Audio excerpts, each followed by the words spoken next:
Buenas noches. Desde hace unos años se está intentando conseguir las especialidades en odontología. El invitado de hoy es una de las personas que está intentando impulsar esta iniciativa y va a tratarnos de explicar la necesidad de este proyecto. Tenemos con nosotros al profesor Alfonso Villavigil, que es el presidente del ilustre Consejo General de Colegios de Odontólogos y Estomatólogos de España y catedrático de la Universidad de Oviedo. Buenas noches, doctor Villavigil. Hola, buenas noches. Si echamos la vista atrás, hace unos años, para ser dentista había que estudiar medicina y posteriormente hacer la especialidad de estomatología. Esto cambió, se creó la licenciatura de odontología. ¿Realmente la boca está tan separada del cuerpo? Porque quizás esto podría haber pasado con otras especialidades como otorrinolaringología o oftalmología y sin embargo no ha sido así. Yo pienso exactamente lo mismo. Yo creo que no tiene mucho sentido que la odontología esté en todo el currículum formativo tan separada de la medicina. De hecho, hace unos años pues teníamos la posibilidad de acceder desde medicina a tercer curso de odontología y sin embargo no es posible desde final de odontología, desde un odontólogo, pues acceder a mitad de la carrera de medicina. Hombre, desde luego esto es un despropósito. Y yo en la última reforma de los planes de estudios de Bolonia insistí muchísimo en que había que haber hecho una troncalidad común de la medicina, por lo menos los aspectos básicos, lo que podrían ser los 3 primeros cursos de medicina con los de odontología, ¿no? Y luego hacer una separación específica. Yo comprendo que efectivamente, tal y como ocurría pues hace 25 años, ser médico y por tanto estudiar la ginecología, la traumatología del pie, etcétera, para ser dentista no tenía mucha lógica, pero desde luego tampoco la tiene para ser oftalmólogo. Con lo cual yo siempre he abogado porque lo lógico hubiera sido, en mi opinión, haber hecho licenciaturas en medicina ya divididas, ya troncalizadas, con una parte común, a lo mejor pues de 4 años, y luego ya ir saliendo licenciado médico, pero en una rama concreta. Porque si no, ahora mismo cualquier especialista médico pues llega a los 30 años formándose todavía, ¿no? Tienes 6 años de medicina, luego un año de formación de MIR, después muchas especialidades son de 5 años, con lo cual esto es larguísimo. Y yo creo que efectivamente teníamos que haber hecho algo más conjuntado. Y en ese contexto más conjuntado estaría bien la odontología. Porque exactamente igual que antes era, creo que excesivo, obligar a una persona a hacer 6 años de medicina y luego los 3 de estomatología para ser dentista, yo creo que 5 años, como es ahora mismo la licenciatura de odontología, es demasiado escaso. De hecho, muchos licenciados en odontología se quejan de la inseguridad que tienen pues, cuando tienen que manejar incompatibilidades de fármacos o compatibilidades de fármacos que están usando los pacientes con otros que tienen que utilizar ellos. No sé, se generan bastantes dudas. Yo creo que sería mejor haber hecho una odontología con un poquito más de tiempo, aunque no hubiera sido toda la carrera de medicina, pero con un poquito más de formación médica.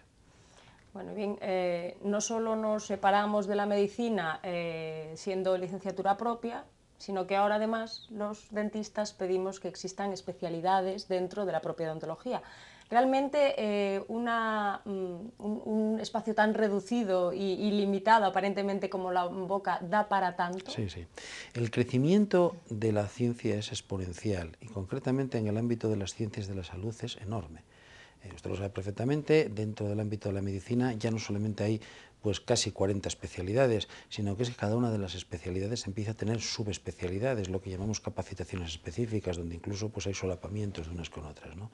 Y en odontología ocurre igual, la boca es un territorio muy restringido, pero no tiene absolutamente nada que ver ni en armamentario ni en tecnología. Por ejemplo, pues un tratamiento de ortodoncia para alinear los dientes que engranan mal, con un tratamiento de endodoncia, que es quitar la pulpa de un nervio, del interior de un diente, para evitar que ese paciente tenga un flemón, por ejemplo, por una caries, ni es lo mismo que colocar un implante, donde algunas veces necesitas injertos porque falta hueso, ni es lo mismo que hacer el tratamiento médico de una enfermedad de la boca, de una enfermedad de las mucosas, ni tiene nada que ver absolutamente, por ejemplo, con la prótesis, donde tienes que hacer pues, un tipo de manipulaciones de los dientes distinto. Es decir, son aspectos tan diferentes de nuestra profesión, que es tan rica y tan voluble, que desde luego en este momento yo puedo asegurar que no hay ningún dentista en el mundo que pueda cubrir toda la odontología al máximo nivel. Es decir, puedes tener una magnífica formación general, pero desde luego siempre hay algún campo en el que no puedes cubrir la excelencia máxima, porque avanza a tal ritmo la periodoncia, la ortodoncia, la prostodoncia, etcétera, todas las ramas de la odontología, que es imposible estar al día al máximo nivel en todas ellas. Y eso justifica que se empiecen a formar especialistas, lo cual no significa formar a personas solamente en un campo, significa personas bien formadas en general, luego desarrollarles pues un campo en particular, ¿no? No se puede intentar hacer, pues no sé, pues un rascacielos sobre una base pequeña o sin unos cimientos importantes. Hace falta una formación, una cimentación sólida en la generalidad de la odontología, pero luego hay que discurrir y profundizar en muchos aspectos para poder ejercer una profesión del máximo nivel o del nivel que se merecen los ciudadanos en un país desarrollado como es España, ¿no? De hecho, a día de hoy, aunque las especialidades no estén reconocidas como tal, los propios odontólogos van haciendo cursos encaminados al campo de la odontología, de todas esas facetas que decía que más le interesa. Es que realmente las especialidades, la especialización ya existe de facto, ¿eh? Existe. Usted ahora se encuentra con dentistas que ya se dedican exclusivamente a ortodoncia o a periodoncia o a prótesis o a cirugía. Ya existe eso.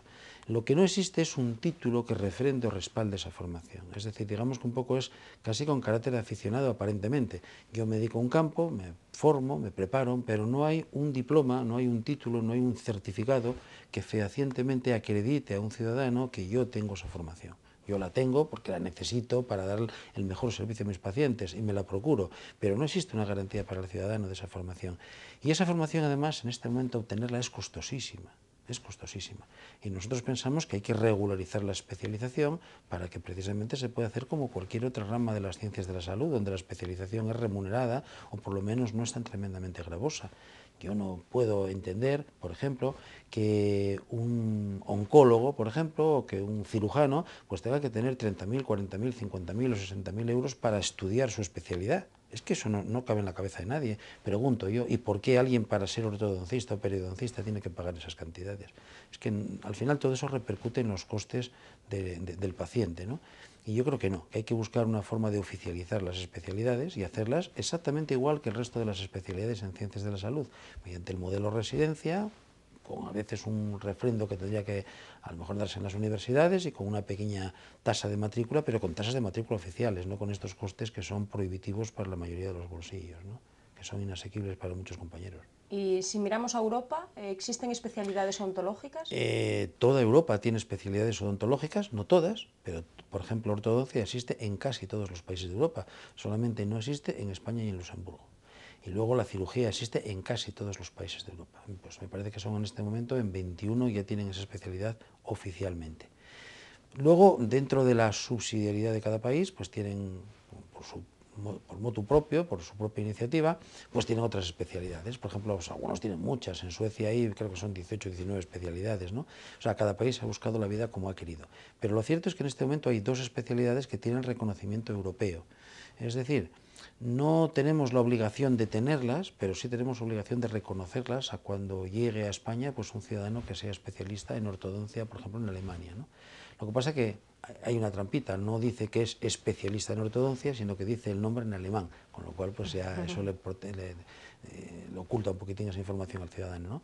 Pero nosotros estamos pretendiendo que todas las especialidades que tengan una justificación en este momento ya por su desarrollo deberían de tener campo para que legalmente estuvieran reconocidas como especialidades. Precisamente le iba a preguntar, ¿cuáles son las especialidades que usted cree que deberían instaurarse en España? Pues mire, voy a aplicar un criterio que es el de los 2/5, ¿no?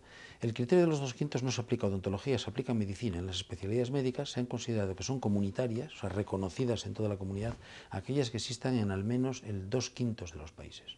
Y entonces, según ese criterio de los 2/5 de los países, pues serían o deberían ser especialidades, aparte de la ortodoncia y la cirugía, que esas ya tienen reconocimiento específico, pues también lo tendría la periodoncia, la odontopediatría y estaría muy cerquita, le faltaría un país para llegar la endodoncia. Y yo creo que además hay una especialidad muy importante que hay que desarrollar, que sería el odontólogo de familia o el odontólogo de atención primaria, porque es que también recién terminado en la facultad la formación, digamos que es un poquitín floja, de poca experiencia, tienes pocas manos, has hecho pocas manos, has hecho pocos empastes y pocas prótesis y se requiere pues un poquito de formación, igual que es el médico de familia, que es un médico general, pero que está un poquitín más avezado, ¿no? Y yo creo que eso también deberíamos contemplarla. Luego ya es discutible si deben existir otras específicas como implantología, como prótesis, etcétera, que yo creo que también muchas de ellas tienen cabida. Y explíquenos, así a grosso modo, ¿en qué consiste el proyecto que están intentando Bueno, introducir? bien, la Ley de Ordenación de las Profesiones Sanitarias, que es la que regula cómo se hace la especialidad, dice que las especialidades tienen que hacerse mediante un modelo de residencia. Pero contempla que para el caso particular de la odontología y unas cuantas más, las que están en el artículo 6c, pues que podría desarrollarse por el gobierno una formación distinta. Y aquí la universidad está buscando, pues que evidentemente esa formación se haga en las universidades, y nosotros pues estamos buscando que esa formación se haga bien en las universidades o bien en centros privados, pero no bajo la ley de la universidad, sino bajo la ley de ordenación de las profesiones sanitarias. Permítame explicarle en 2 segundos por qué nos oponemos a que se haga bajo la ley de la universidad. Y yo, como soy catedrático de universidad, espero no ser sospechoso de antiuniversitario, pero trato de ser riguroso. Hay alguna universidad, y cito una, por ejemplo, la Universidad Politécnica de Cataluña. Es una universidad que se dedica a dar carreras del ámbito técnico, de las ingenierías, etc., ¿no? Bueno, pues están respaldando másteres de odontología hechos en alguna clínica privada, de estas franquicias que por ahí tienen mucho nombre, ¿no? Mire, yo no sé si esas clínicas son buenas o malas, tengo mi opinión personal. Pero lo que sí puedo asegurar es que la Universidad Politécnica de Cataluña no tiene en su cuadro de profesores absolutamente ni uno que pueda validar, que pueda revisar, que pueda decir si esa clínica donde se forman esos títulos que da la Universidad Politécnica de Cataluña es buena o no es buena. Con lo cual, la ley de la universidad no me sirve, porque la ley de la autonomía de la universidad permite que las universidades hagan acampen por sus respetos y hagan lo que les dé la gana. Y esto no me parece serio. Esto no me parece serio y no puedo admitir que se estén formando en este momento especialistas pagando cantidades astronómicas de dinero como una verdadera impuesto revolucionario si quiero esta universidad. Esto, desde luego, no puede ser así de ninguna manera. Así que, por lo tanto, las universidades que quieran dar la formación nos parece muy bien y las apoyaremos. Desde el Consejo las apoyamos, pero será una formación que tienen que dar en sus propias instalaciones, que deben ser revisadas y comprobadas que cumplen los requisitos que se exigen para dar una buena formación, y no que la propia universidad, al amparo de la autonomía, pues contrate con cualquier clínica que le dé la gana, que puede ser buena o puede ser mala. Desde luego no nos consta la calidad oficialmente para dar un título que es un título estatal, que es un título no un título universitario, ¿no? No sé, la cuestión es delicada y sé que levantan pollas, pero desde el Consejo lo tenemos muy claro y yo en particular. De ninguna manera vamos a transigir, sin hacer la máxima oposición, a que la especialización se haga en la universidad al amparo de la Ley de Autonomía de la Universidad. Se puede hacer al amparo de la Ley de Ordenación de las Profesiones Sanitarias y además yo creo que la universidad tiene infraestructura para dar una formación del máximo nivel, pero no todas las universidades. Las que lo tengan, denla. Y las que no lo tengan, queden esperando y fórmense o cualifíquense o prepárense mejor o adquieran mejores instalaciones. Por lo tanto, habría unos requisitos que los centros formativos tendrían que cumplir. Unos requisitos comunes. Y luego hay otro elemento muy importante. Cada universidad, al amparo de la Ley de Autonomía de la Universidad, puede poner sus propios criterios de acceso. Mire, no. Los criterios de acceso tienen que ser universales.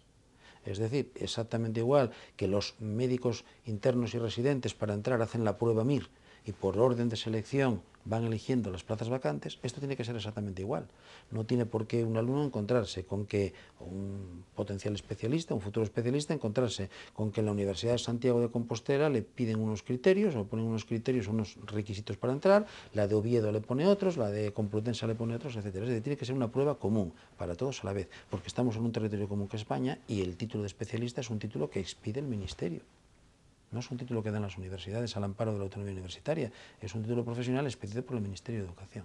Por lo tanto, entiendo que tiene que haber una prueba común, unificada, y eso nos parece absolutamente perceptivo. Y luego el tercer elemento es que las matrículas oficiales sí que tienen unos precios asumibles, pero los títulos propios que se están haciendo en este momento son títulos propios, son títulos, digamos, privados de las universidades, pero que no tienen reconocimiento oficial y que tienen unos precios absolutamente inasequibles para la mayor parte de los bolsillos. Yo Desde luego no todo el mundo puede pagar, afrontar 30.000 euros o depende de la duración. Los hay hasta de 72.000 euros. Claro, esto me parece importante. Y luego hay otra característica. Para el acceso al título oficial que ya se ha creado, que ya empieza a existir másteres oficiales, aunque no de 3 años como es el de especialista, de menos, tiene que ser de 1 año o de 2. Pero aunque ya existen títulos oficiales, resulta que se permite que las universidades exijan para entrar un requisito que puede ser haber tenido un título propio de estos millonarios. Es decir, que si no tienes los 25.000 o 30.000 euros no puedes entrar al título oficial, y a mí esto me parece discriminatorio. Los títulos oficiales tienen que estar al acceso de todo el mundo en virtud de los principios de igualdad, mérito y capacidad. Desde luego, la situación tal y como está ahora limita mucho el factor económico poder formarte en algún aspecto que tú quieras. Y a día de hoy lo que es la licenciatura de odontología son 5 años. Sí. En el proyecto de este modelo de residente que nos comentaba, ¿esto variaría, se modificaría? No, porque el requisito sería tener el título de graduado, como va a ser en el futuro, licenciado que era o que está siendo todavía, pero ya en breve entrará Bolonia y vamos, terminarán la primera promoción de Bolonia. De hecho, en algún sitio de España ya ha terminado, en Valencia ya tienen. Estos ya son graduados, no licenciados, pero bueno, es una carrera de 5 años, ese es el requisito para poder acceder a la especialidad. Nosotros creemos que también sería bueno pedir un año además de ejercicio de formación para tener práctica general, porque si no, pues digamos que te especializas con ese viejo aforismo que decía que el especialista es un señor que sabe tanto de tan poco, que sabe todo de nada, ¿no? Interesa que se haga un ejercicio general antes, por lo menos de un año. Y la mayor parte de los países de la Unión Europea, para ser especialista, te piden un año de ejercicio general. Nosotros en nuestro borrador tenemos contemplado que también haya que hacer un año de ejercicio general. Claro, el problema, comparando con las especialidades médicas, la odontología no es que tenga mucha carga, por así decirlo, en cuanto a la salud pública. Un residente acaba, o sea, un licenciado en medicina acaba y cuando empieza la residencia la realiza en un hospital que hay un volumen de pacientes considerable. ¿Dónde harían entonces las prácticas los este es el problema, odontólogos? Que para hacerlo mediante un modelo residencia, los centros públicos muy pocos podrían formar especialistas, porque, hombre, en los centros de salud pues se podría formar en odontólogo de familia o incluso, si me apura, hasta en odontopediatría. En los servicios de cirugía de los hospitales pues se puede formar cirujano oral, pero por ejemplo, pues no sé, ortodoncia, periodoncia, la misma odontopediatría, endodoncia, no habría donde hacerlo más que en centros privados. No es incompatible, ¿eh? Yo quiero señalar que esta es una dificultad, porque siempre es más cómodo hacerlo en centros públicos que en centros privados. Pero bueno, en este momento hay muchas especialidades médicas en España que se hacen en centros privados. Por ejemplo, no sé, la Clínica Universitaria de Navarra no es un centro público, el Instituto Barraquer no es un centro público, etcétera. O sea que hay muchas clínicas que donde se hace formación y además una formación absolutamente de élite, de muy buena calidad en especialidades. Yo creo que lo que tenemos que trabajar es para conseguir que los centros privados que sean acreditados realmente sean centros de mucha calidad, centros donde haya un volumen de pacientes y una versatilidad de patologías lo suficientemente amplia para asegurar que el especialista se forme debidamente en todos los aspectos de esa especialidad, etcétera. O sea que no va a ser fácil. Nosotros estamos haciendo un ensayo ahora en el Consejo, que es un título propio nuestro, un título no oficial, pero en el que estamos tratando de revalidar si realmente el modelo residencia, verificar si el modelo residencia es un modelo viable, ¿no? Y vamos a ver, arrancaremos este año próximo, y veremos cuántos centros en España están en condiciones de poder pues, tener residentes en su plantilla a los que se les pague un sueldo en vez de cobrarles un dineral por formarse, porque a fin de cuentas son personas que desarrollan una mano de obra. Cuando en una consulta determinada donde se están formando especialistas en ortodoncia entra un muchacho joven a aprender ortodoncia, el primer año no es rentable. Es evidente que el primer año está aprendiendo y es casi un estorbo, ¿no? Pero desde luego el segundo y el tercer año ya prácticamente es un especialista y puede hacer mucho trabajo en esa consulta, con lo cual rentará también algo para los ingresos de la clínica y por consiguiente se le puede pagar un pequeño sueldo, que ese es el enfoque que nosotros tenemos. Creemos que se le puede pagar, aunque sea una cuantía pequeña, o por lo menos que no tenga que pagar él esas cuantías absolutamente astronómicas que tiene que pagar ahora mismo, ¿no? Que ya es bastante. Claro, yo con eso me conformaría. ¿Y la duración de estas especialidades serían en todo caso 3 años? Sí, 3 años porque eso es lo que se ha establecido en Europa. Yo comprendo que alguna a lo mejor se podría hacer probablemente en 2, ¿no? Por ejemplo, un odontólogo de familia probablemente se pudiera hacer en 2 años, pero bueno, la moda ha sido poner 3 años, más tampoco tiene ningún sentido, y entonces en 3 años se puede adquirir una formación excelente. Y en caso de que esto se instaure, ¿qué pasaría con los estomatólogos y odontólogos que ya hay ahora mismo? Se irían ejerciendo tal cual, porque una cosa que hay que dejar muy clara es que el título de especialista no confiere reserva de actividad, es decir, el dentista general va a seguir haciendo ortodoncias, endodoncias y periodoncias sin necesidad de ser ortodoncista, endodoncista o periodoncista.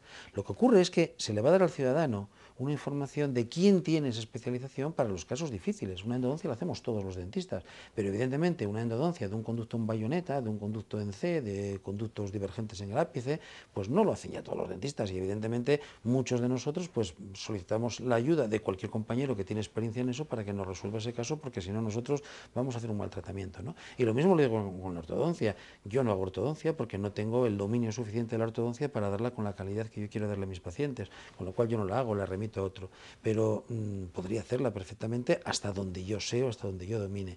Es decir, que el hecho de que existan especialidades no va a limitar la posibilidad de cada uno ejercer. Cada uno podrá ejercer y deberá ejercer aquello que conoce con suficiente racionalidad. Nadie hace todo a la perfección, pero desde luego sí a un nivel razonablemente bueno, donde no se necesita la absoluta élite, ¿no? Se pueden hacer tratamientos de muy buena calidad en todos los campos, pero bueno, empiezas a encontrarte en algunos que tienen una especificidad tan grande, un detalle tan grande, que yo sé que no llego ahí, pues para eso está el especialista.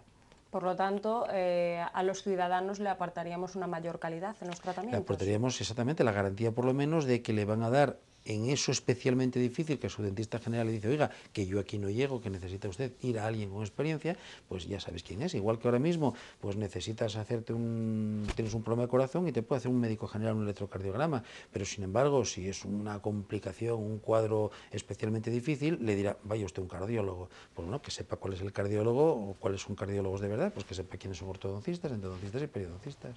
Es esto. Y usted, que está muy metido en este tema, Sí. ¿qué diría? ¿Que este nuevo proyecto es aceptado por la comunidad odontóloga o hay mucha gente que quiere dejar las cosas como están? Hay división de opiniones. Hay un sector de dentistas que tiene todavía mucho miedo a esto que acabamos de hablar, a que el hecho de que existan especialistas les imposibilite a ellos para ejercer campos de las especialidades. Esto requiere un poco de tiempo hasta que realmente la gente se convence de que no es así. En fin, hay algún detractor. La gran mayoría, y sobre todo la gente joven, los dentistas que están saliendo ahora, saben que necesitan especializarse y todos se quejan del tremendo coste que tiene, ¿no? Con lo cual yo en principio veo que hay esperanzas de que salga bien, pero va a requerir un cierto tiempo.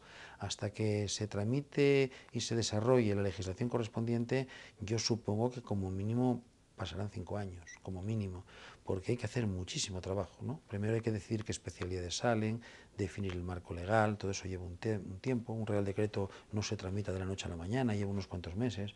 Luego hay que crear las comisiones nacionales de cada especialidad correspondiente, luego las comisiones nacionales tienen que establecer los criterios de acreditación de los centros, el plan de estudios, luego todo eso tiene que ser validado por el Consejo Nacional de Especialidades en Ciencias de la Salud, luego tienen que plantear saber qué centros quieren dar la formación, hay que auditarlos, es decir, todo esto lleva muchísimo tiempo. Yo creo que antes de 5 años, y quizá me quede corto, es imposible.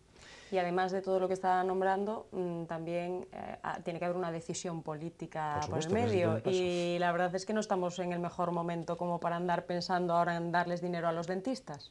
No, bueno, el Ministerio no pondría dinero para los dentistas, porque si lo hacemos mediante clínicas privadas, pues se autofinanciaría con los honorarios que, vamos a ver, se autofinanciaría con los honorarios que paguen las clínicas privadas a los dentistas, o sea, que no tiene que poner el Estado dinero. Hombre, el Estado tendría que poner dinero si utiliza a esos residentes en algunos de sus centros, pero bueno, también tendría rentabilidad con los pacientes que atienden ellos, ¿no? O sea que no. Lo que pasa es que hay otro problema técnico más, y termino muy brevemente, es que en este momento se está desarrollando un Real Decreto que lleva mucho tiempo en tramitación, que es el de las troncalidades, que es buscar los nexos comunes de distintas especialidades para que no empiece desde el primer año de la especialidad haciendo compartimientos estancos. En este momento, un neurocirujano, un cirujano digestivo, un maxilofacial empiezan desde R1, desde residente 1, separadamente. Y lo que se está buscando es que hagan una cierta carga de formación quirúrgica común, troncalidades. Pues bien, hasta que no se apruebe el Real Decreto de Troncalidades, ya nos ha dicho el Ministerio, el actual y el anterior de la época presidida por el señor Zapatero, pues nos han dicho que no, que hasta que no esté aprobado el Decreto de Troncalidades en pleno funcionamiento, que no van a abordar más especialidades, con lo cual eso es otro motivo de demora, ¿no? Bueno, doctor Villavigil, pues muchísimas gracias por haber estado con nosotros. Sabemos que tiene una agenda muy apretada, o sea que le agradecemos su tiempo y sobre todo para ponernos al día en un tema tan importante como es este de las especialidades. Muchas gracias. Ya ven que existe un proyecto muy ambicioso, esperemos que en la medida de lo posible pueda salir adelante. Hablaba de unos 5 años, ojalá sean 5 y no 10, lo veremos en un futuro. Muchísimas gracias por haber estado con nosotros, a todos los espectadores de Correo Televisión y TV27 Barbanza. No se olviden que la próxima semana tienen una cita con Esta boca es mía.